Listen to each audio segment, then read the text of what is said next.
اس نے وہ کہا جو ایوب نے دوسروں کے ساتھ کیا۔ مجھے اس کے بارے میں بتائیے۔ غور کریں کہ الیفز نے یہ الفاظ اپنی بات میں بار بار دہرائے، اور اس نے بار بار یہ بات چوتھے اور 15ویں اور پھر 22ویں باب میں کی۔ اس نے کہا کہ میں نے یہ سب دیکھا ہے اور میں جانتا ہوں، یعنی میں نے اپنے ذاتی تجربے سے یہ سیکھا ہے، جیسے کہ ابھی ڈاکٹر عادل نے بھی یہی بات کی ہے۔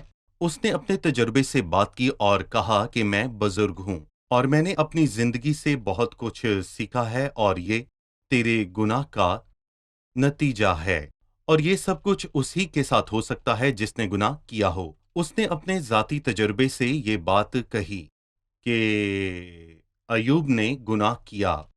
اس نے کہا کیا تجھے یاد ہے کبھی معصوم بھی ہلاک ہوا ہے یا کبھی راست باز بھی کاٹ ڈالا گیا ہے؟ تو جانتا ہے کبھی ایسا نہیں ہوا، بلکہ دوسروں کو بھی یہی سکھاتا تھا۔ میرا تجربہ یہی کہتا ہے۔ اس نے اپنے تجربے کی بنیاد پر یہ بات کی، پر آصف کا تجربہ یہ کہتا ہے کیونکہ جب میں شریروں کی اقبال مندی دیکھتا تو مغروروں پر حسد شریروں کرتا کی تھا۔ اقبال مندی۔ 37ویں زبور میں داؤد نے کہا، میں نے شریروں کو بڑے اقتدار میں اور ایسے پلتے دیکھا جیسے کوئی پھلنا۔ ہرا درخت اپنی اصل زمین میں پلتا ہے۔ یرمیہ نے 12ویں باب میں کہا، اے خداوند اگر میں تیرے ساتھ محبت کروں تو ہی صادق ٹھہرے گا، اور میں تجھ سے اس امر میں بحث کرنا چاہتا ہوں کہ شریر اپنی روش میں کامیاب کیوں ہوتے ہیں، اور الیفز یہ ثابت کرنا چاہتا ہے کہ خدا گناہ گار ہی کو سزا دیتا ہے۔ پر دوسروں کے تجربات سے پتہ چلتا ہے کہ کبھی کبھی شریروں کی زندگی بھی کامیاب اور روشن ہوتی ہے۔ تو میں کس پر بھروسہ کروں اور کس پر نہ کروں؟ تمتی، الیفز یا داؤد یا پھر یرمیہ پر؟ مجھے ایوب کے دوستوں پر بھروسہ نہیں، کیونکہ ان کے الفاظ خدا کے کلام کے مطابق نہیں، اور میں کہوں گا کہ الیفز اور تمنی نے غلط کہا کہ خدا گناہ گاروں کے خلاف ہے، اور میں یہاں پر یہ بھی کہوں گا کہ داؤد اور ایوب کا گناہ گاروں سے کیا کام؟ اس کی سوچ یہ تھی کیونکہ نظریہ اب وہ تھا۔ مصیبت میں ہے، یعنی اس نے گناہ کیا اور خدا اس کے وہ خلاف نہیں ہے۔ جانتا تھا کہ خدا راست بازوں کو آزماتا صحیح۔ ہے۔ یہ اس بات سے مختلف ہے جو ابھی آپ نے کہی کہ خدا شریروں کے خلاف ہے، لیکن یہاں پر خدا نے راست باز کو آزمایا۔ لیکن الیفز نے سوچا کہ ایوب بھی شریروں میں سے ایک ہے۔ کیا تجھے یاد ہے کہ کبھی کوئی معصوم بھی ہلاک ہوا ہے؟ پر جی ہاں، حابل ایک راست شخص تھا، پر شریر قائن کے ہاتھوں ہلاک ہوا، اور عزرییل نبوت بھی، صحیح۔ اور یسوع مسیح بھی وہ جسم کے اعتبار سے شریروں کے ہاتھوں ہلاک ہوا۔ تو میں کہوں گا کہ آپ اپنے تجربے کو اپنے لیے استعمال کر سکتے ہیں، پر سب کے لیے نہیں۔ صحیح، بہت شکریہ۔ ہم ایک وقفے کے بعد مہمانوں کے سوالات کے ساتھ حاضر ہوں گے۔ ناظرین، ایک چھوٹے سے وقفے کے بعد دوبارہ حاضر ہوں گے، ہمارے ساتھ رہیں۔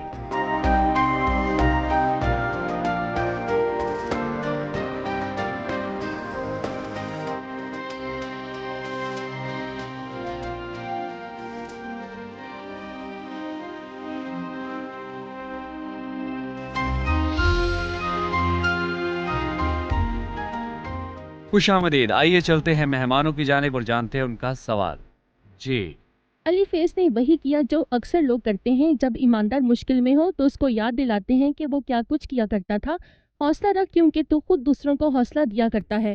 جب میں کسی ایماندار کو گرتے ہوئے دیکھوں تو مجھے امید نہیں تھی کہ وہ اس مصیبت میں پڑ سکتا ہے، تو میں اس سے کیا کہوں؟ کیا میں اس کو یاد دلاؤں کہ اس نے کیا کیا تھا، یا اس کو کہوں کہ چپ رہے؟ جب میں کسی ایسے شخص کے پاس جاؤں جو آزمائش میں ہو تو میں کیا کروں؟ اس سے کیا بات کروں؟ الفیر کے ان الفاظ سے اس کی حوصلہ افزائی نہیں ہوئی، بلکہ اس پر الزام لگایا گیا۔ اس نے کہا کہ ماضی میں ایوب نے دوسروں کو صلاح دی، وہ لوگوں کے لیے باعث برکت تھا، پر اب خود ان باتوں پر عمل کرنے سے قاصر ہے۔ جب ایک بھائی مصیبت میں ہو تو روحانی ایماندار کو چاہیے کہ اس کا ہاتھ پکڑ کر اس کو خدا کے نزدیک لے جائے، اور تاکہ وہ ان آزمائشوں پر توجہ دینے کے بجائے خدا کے ساتھ رفاقت کو قائم کرے اور خدا کے ساتھ اپنا رشتہ دوبارہ استوار کر سکے۔ صحیح۔ میں آپ کو اپنا ذاتی تجربہ بتاتا ہوں۔ جب ایوب جیسا شخص کسی مصیبت یا پھر آزمائش میں ہو تو اس سے زیادہ بات نہ کریں، بلکہ اس کے پاس بیٹھے ہمدردی کا ہاتھ بٹائیں۔ اگر وہ اس کے ساتھ کھڑا ہوتا اور پیار سے اس کی پیٹھ پر تھپکاتا، اس کے ساتھ روتا اور اس کے ساتھ دعا کرتا تو یہ یقیناً یہ کچھ کہنے سے زیادہ قوت بخش ہوتا۔ اس کا ہاتھ رکھنے، رونے اور آنسو بہانے سے یہ فاصلہ کم ہوتا ہے۔ اس کے بعد بات کریں اور اسے خدا کے متعلق بتائیں۔ خدا کا اس منظر پر آنا ہی کافی ہے، جیسے اس آٹے کو دیگ میں ڈالا تھا جس میں جیسے آٹے کو موت اس دیگ تھی۔ میں۔ بالکل اس دیگ میں کوئی موت نہیں، جیسے الیشا نبی کے دنوں میں تھی۔ اب میں 12ویں آیت سے باب کے آخر تک پڑھوں گا، پھر بھائی عادل سے سوال پوچھوں گا۔ ایک بات چپکے سے میرے پاس پہنچائی گئی، اس کی بھنک میرے کان میں پڑی۔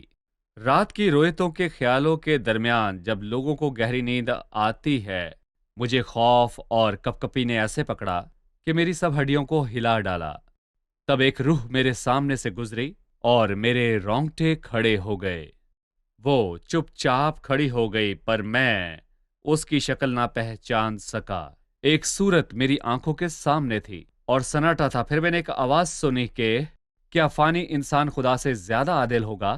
کیا آدمی اپنے خالق سے زیادہ پاک ٹھہرے گا؟ دیکھ، اسے اپنے خادموں کا اعتبار نہیں، اور وہ اپنے فرشتوں پر حماقت کو عائد کرتا ہے۔ پھر بھلائی کی کیا حقیقت ہے جو مٹی کے مکانوں میں رہتے ہیں، جن کی بنیاد خاک ہے اور جو پتنگے سے بھی جلدی پس جاتے ہیں۔ وہ صبح سے شام تک ہلاک ہوتے ہیں، وہ ہمیشہ کے لیے فنا ہو جاتے ہیں اور کوئی ان کا خیال بھی نہیں کرتا۔ کیا ان کے ڈیرے کی ڈوری ان کے اندر ہی توڑی نہیں جاتی؟ وہ مرتے ہیں اور یہ بھی بغیر دانائی کے۔ بھائی اس بات کی رائے دے۔ ایک بات چپکے سے میرے پاس پہنچائی گئی اور بھنک میرے کان میں پڑی، اس کا کیا مطلب ہے؟ بھائی یاد یہ ایک حقیقی رویہ ہے۔ الفیر نے یہ رویا دیکھی اور اس نے اس کی تفصیل بتائی۔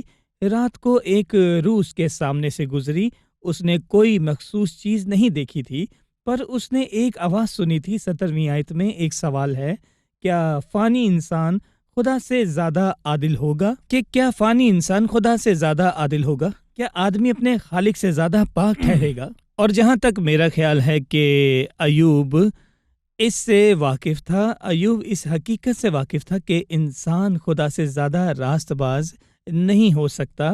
الفیر نے اپنی زندگی کا تجربہ بیان کیا۔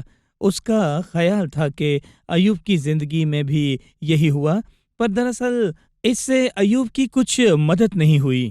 جیسے کہتے ہیں کہ کھودا پہاڑ اور نکلا چوہا، ہمیں سیکھنا چاہیے مختلف حالات میں صحیح الفاظ کا استعمال کریں کہ صحیح وقت پر صحیح الفاظ کہنا کتنا اچھا ہے، کیونکہ صحیح وقت پر صحیح چیز کا استعمال کرنا ہے۔ اس نے درست بات کہی، اس نے خدا کی قدرت اور راست بازی کا بیان ہے، پر اس حالت میں یہ مناسب نہیں ہے۔ جیسے ڈاکٹر نے اچھا علاج کیا اور اسے دوا دی ہو، پر یہ ایوب کے لیے صحیح مناسب نہیں ہے، یہ تشخیص غلط ہے۔ عزیز ناظرین، ہم ایک چھوٹے سے وقفے کے بعد مہمانوں کے سوالات کے ساتھ حاضر ہوں گے، ہمارے ساتھ رہیے۔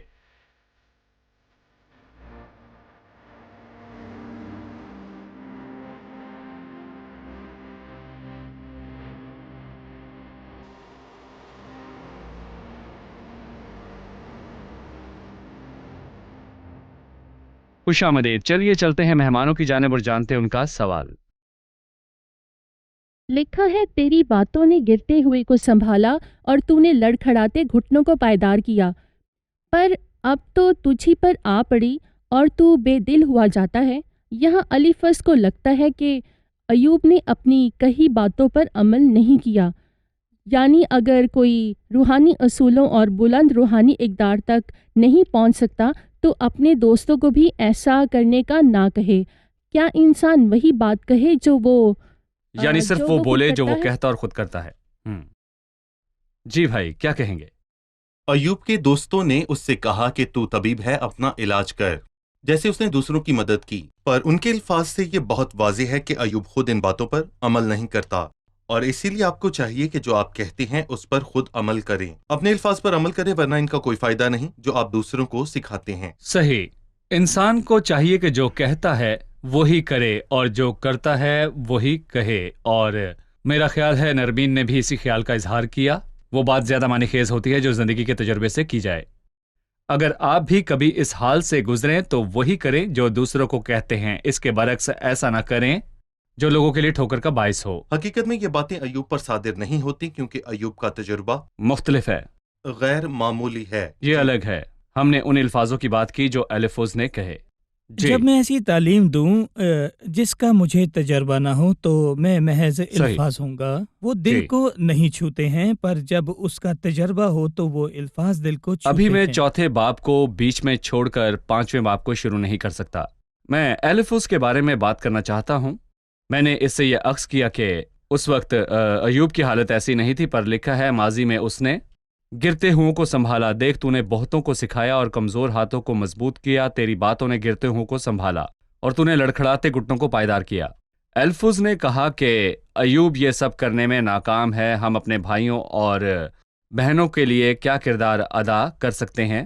کیا ہمارے الفاظ گرتے ہوں کو سنبھالتے اور لڑکھڑاتے گھٹنوں کو پائیدار کرتے ہیں؟ ہمارے الفاظ سے لوگوں پر کتنا مثبت اور منفی اثر ہوتا ہے؟ ہمیں بتائیے کہ ہمیں کیا کرنا چاہیے. ایماندار کو چاہیے کہ اس کے الفاظ اصلاحی ہوں. اس کا مطلب ہے کہ میں ہر ممکن طور پر تسلی اور حوصلے کے ساتھ خداوند یسوع مسیح کا تعارف دوں گا. اس کا تعلق میری ذاتی قابلیت اور زندگی کے تجربے سے نہیں ہے، اور میں کہوں گا کہ آپ اس چیز کی منادی نہ کریں جو آپ نے کی یا دیکھی ہو، اور میں کہوں گا کہ اپنے تجربے کو اپنے لیے رکھیں اور ان سے مستفید ہوں. ان کو دوسروں کے ساتھ منسلک نہ کریں. آپ پلپٹ پر جو الفاظ کہیں وہ ایسے ہوں جو بہت سے لوگوں کی حوصلہ افزائی کریں. سزا دینا حل نہیں ہے. ہاں، ایسا ہو سکتا ہے ایماندار کمزور ہو سکتے ہیں، پر ضروری نہیں کہ اس کے لیے چابک کا استعمال کیا جائے تاکہ ان کی تنبیہ ہو، بلکہ جھک کر ان کے پاؤں دھوئیں اور اخلاقی طور پر ان کو اپنے قدموں پر کھڑا کریں، ان کو سہارا دیں اور حوصلہ بخشیں. یہ زیادہ مؤثر ہے نسبت اس کے کہ ان کو سزا دی جائے. لکھا ہے کہ اور کمزور ہاتھوں کو مضبوط کیا. تیری باتوں نے گرتے ہوں کو سنبھالا اور تو نے لڑکھڑاتے گھٹنوں کو پائیدار کیا. اب میں 5ویں باب میں سے چند آیات کی تلاوت کروں گا. اس کے بعد ڈاکٹر فیاض سے سوال پوچھوں گا. ذرا پکار، کیا کوئی ہے جو تجھے جواب دے گا؟ اور مقدسوں میں سے تو کس کی طرف پھرے گا؟ کیونکہ کڑنا بیوقوف کو مار ڈالتا ہے اور جلن احمق کی جان لے لیتی ہے. میں نے بے وقوف کو جڑ پکڑتے دیکھا ہے، پر ناگہان اس کے مسکن پر لعنت کی. اس کے بال بچے سلامتی سے دور ہیں، وہ پھاٹک ہی پر کچھ لے جاتے اور کوئی نہیں جو انہیں چھڑائے. بھوکا اس کی فصل کو کھاتا ہے، بلکہ اس کے کانٹوں میں سے بھی نکال لیتا ہے. اور پیاسا اس کے مال کو نگل جاتا ہے، کیونکہ مصیبت مٹی میں سے نہیں اگلتی، نہ دکھ زمین میں سے نکلتا ہے.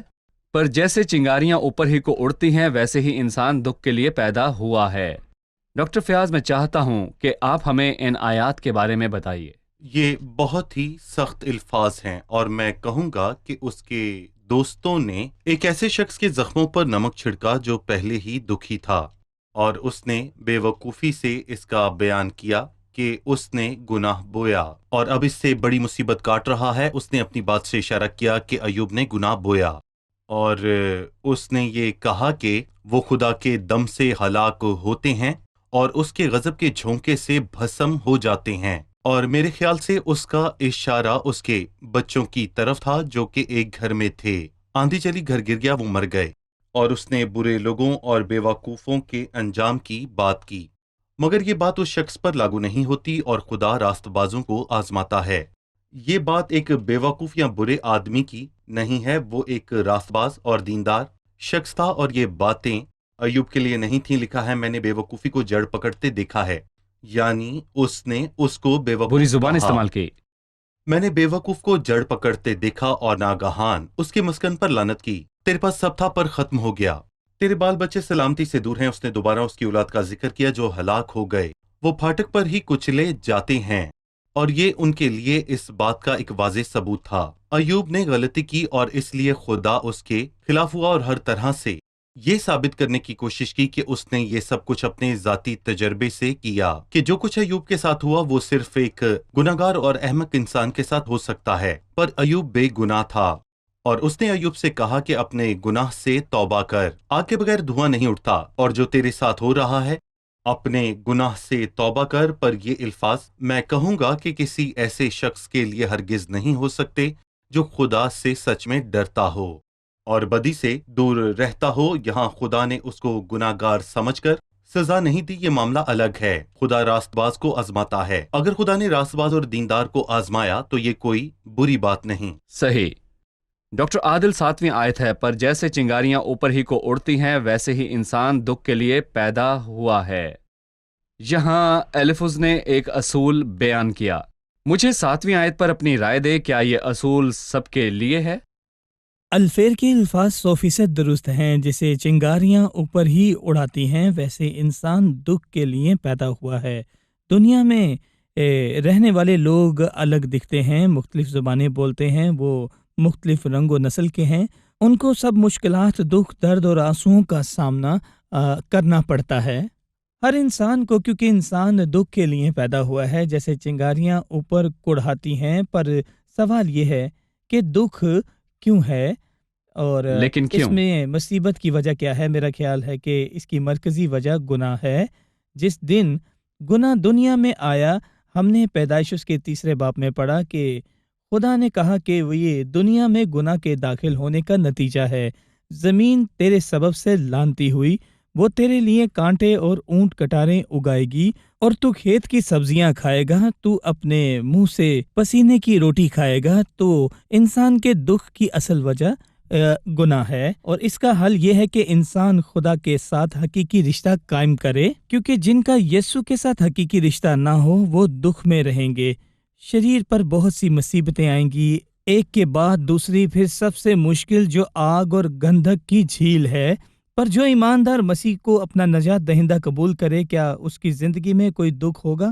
نہیں، دکھ ہوگا۔ صادق کی مصیبت بہت زیادہ ہیں، چھیڑتا ہے۔ لیکن کیونکہ خداوند اس کو ان سب سے رہائی بخشتا ہے، اور خداوند کا فضل اس پر ہمیشہ رہتا ہے۔ جی، بہت ہی خوبصورت بات کہی۔ تو مشکلوں کا تعلق گناہ سے ہے۔ انسان گناہ میں پیدا ہوا اور یہ انسان کی نسل میں موجود ہے۔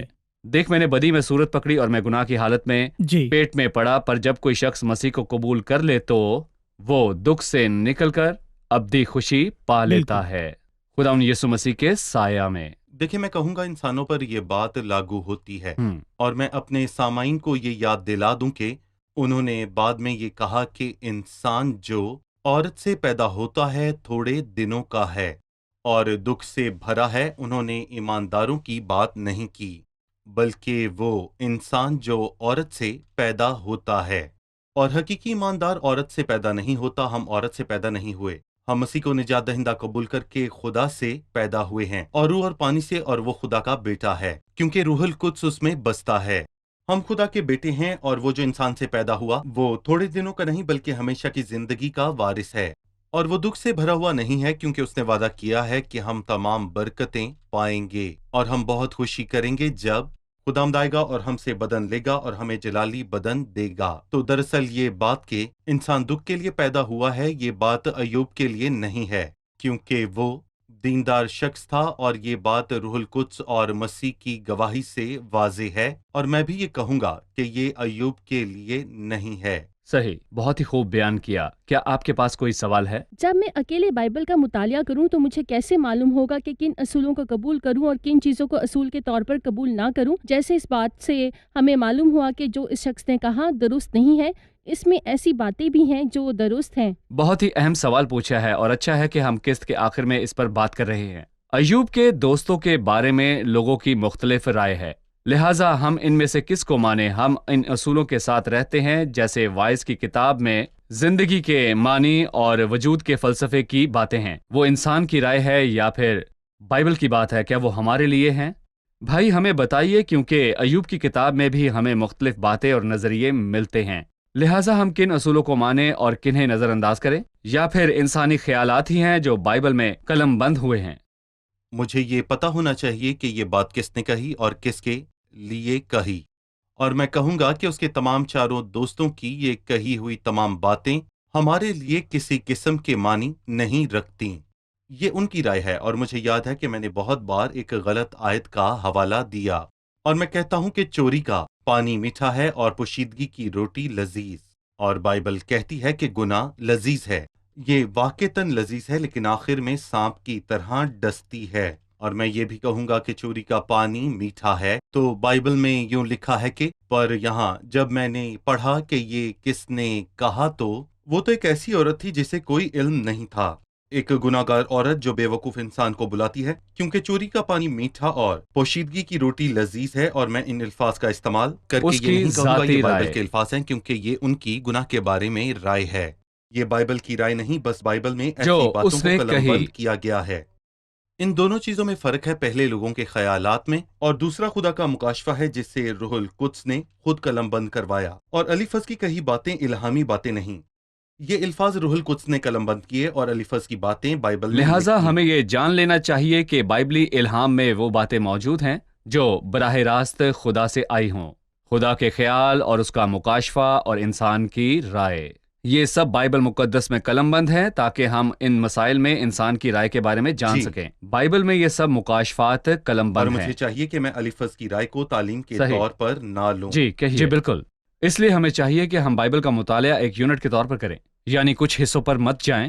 ممکن ہے یہ حصہ اس کے اپنے الفاظ یا زندگی کا فلسفہ ہو، یا پھر اس شخص کا نظریہ ہو۔ ہم جانتے ہیں کہ یہ شخص غلط تھا، پر جب پوری کتاب کا مطالعہ کریں تو ہم جانتے ہیں کہ خدا نے سب اس لیے ہونے دیا تاکہ بتائے کہ ایوب کے دوست کتنے برے تھے اور خدا اس کے ساتھ کتنا سچا ہے۔ یہ کہانی ایسے ہی مکمل ہوئی، اس لیے سب کو چاہیے کہ اس کو پورا پڑھیں اور لکھے گئے الفاظ اور خیالات کا مطلب سمجھیں۔ یہ عملی زندگی میں بھی بہت اہم ہے کیونکہ ہم بہت سی باتیں سنتے ہیں اور بائبل ایک موضوع پر ایک تعلیم دیتی ہے، اور اگر کوئی کہے کہ میں نے یہ تجربہ کیا تو ٹھیک ہے، یہ اچھی بات ہے، لیکن بائبل کہتی ہے کہ ایسا کوئی تجربہ نہیں ہوتا، اور کہیں نہیں کہ تو ان آپ تجربوں بائبل سے پوچھیں۔ اور جب صحیح۔ کوئی کہے کہ میں نے یہ تجربہ کیا نہایت ادب کے ساتھ، میرا خیال ہے کہ آپ کو کوئی دھوکا ہوا ہے، آپ دھوکے میں ہیں۔ میرا ایمان بائبل پر ہے، احساسات نہ کہ آپ کے بدلتے ہیں تجربے پر بائبل لا تبدیل ہے اور یہ کبھی بھی نہیں بدلتی۔ خادمین کا شکریہ، خداوند آپ کو برکت دے۔ اگلے پروگرام میں آپ سے پھر ملاقات ہوگی۔ عزیز ناظرین، اگر آپ مشکل حالات سے گزر رہے ہیں یا آپ کے گرد لوگ آپ کو سمجھ نہیں پا رہے یا آپ کے الفاظ نہیں سمجھ پا رہے، تو یاد رکھیں کہ خدا آپ کو دیکھ رہا ہے، وہ آپ کے جذبات سے واقف ہے، وہ آپ کی حوصلہ افزائی کرتا ہے۔ اپنا دل اس کے لیے کھولیں۔ آپ سے اگلے پروگرام میں پھر ملاقات ہوگی۔ خدا آپ کو برکت دے۔ تیری مان دیے ہے زندہ سونے سے بھی قیمتی، میرا دل یہ دے گواہی ہے یہ کتاب عظیم۔